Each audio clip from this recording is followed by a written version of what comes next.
au décollage. Voilà. Il est en vert, il est gracieux, il évolue tout doucement, en voilà plat, en montée, en descente, sur le dos. En descente, il n'accélérait pas beaucoup puisqu'il y avait plein de bombes, plein de voilures, plein de choses qui le retenaient pour descendre. Donc autant il ne montait pas très vite, mais il ne descendait pas très vite non plus. Donc idéal. Voilà. Et en général, l'élève pilote en place avant entend son instructeur qui lui dit la bille, c'est cette espèce d'instrument de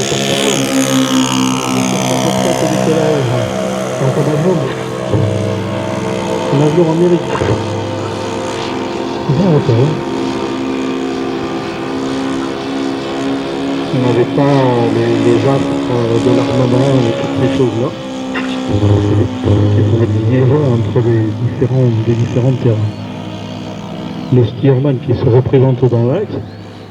Alors il a mis des gaz a priori, je dis un petit peu de fumigène.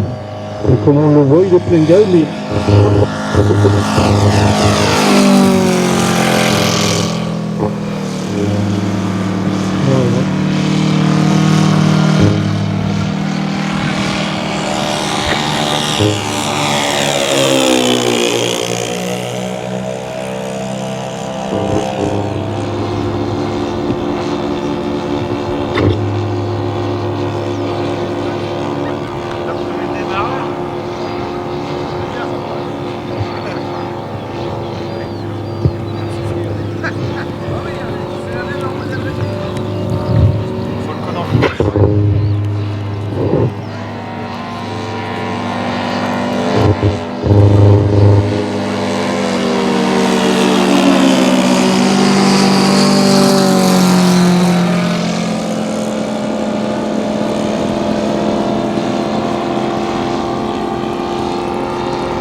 T'as pas ton badge, c'est pas grave.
Alors voilà, après avoir adopté une position de repli sur les micros. Donc notre PT-17 qui se présente à l'atterrissage, il va essayer de passer au-dessus de la bordure du terrain. Voilà, avant de se présenter pour l'arrondi. Donc voilà, on dirait qu'il est plein de gaz, mais non, il est au ralenti. Voilà, l'élève pilote n'a fait qu'un seul rebond aujourd'hui, donc il sera félicité par son instructeur. Et ils ont rentré dans cette pays de trouver les canailles.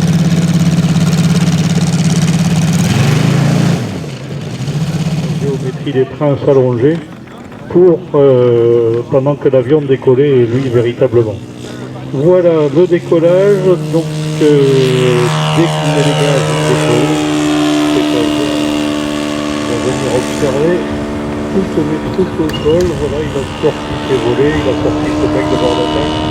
Il fait un demi-tour de bouchoir de poche. Pareil, même problématique que le Piper L4. En général, les pilotes de ces avions référés à l'état-major d'infanterie très souvent. Donc là, notre Fiedler-Storch est en train de perturber les volatiles là actuellement, qui étaient vraisemblablement dans une ascendance. Voilà, et donc je pense qu'il va se mettre à tourner avec eux pour pouvoir monter à économiser le carburant.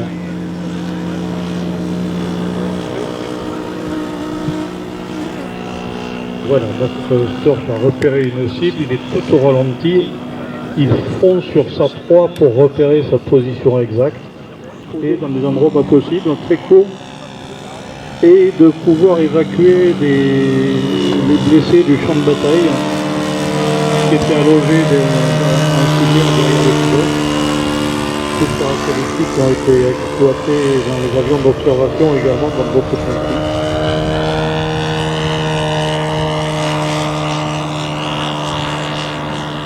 Alors ces avions sont dotés d'une aérodynamique pas performante du tout, enfin au niveau de la traînée, mais ce qui leur permettait de voler très lentement.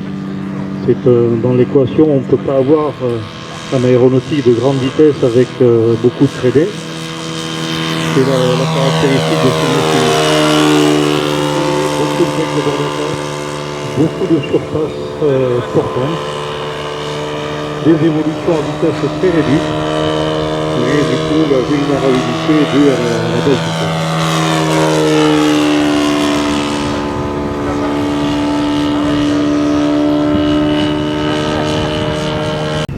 Mais les pilotes hors pair qui savaient manipuler ces Piper L4, ces Fiedler-Storch et autres machines de la même catégorie, savaient faire des évolutions que certains ne recommandent très peu. Voilà, notre Storch à l'atterrissage, il va se poser dans un mouchoir de poche. Voilà, il a besoin juste du premier tiers de la piste, ça suffit bien pour ces machines-là pour se poser. Et encore, il en avait 2 fois, 3 fois trop pour...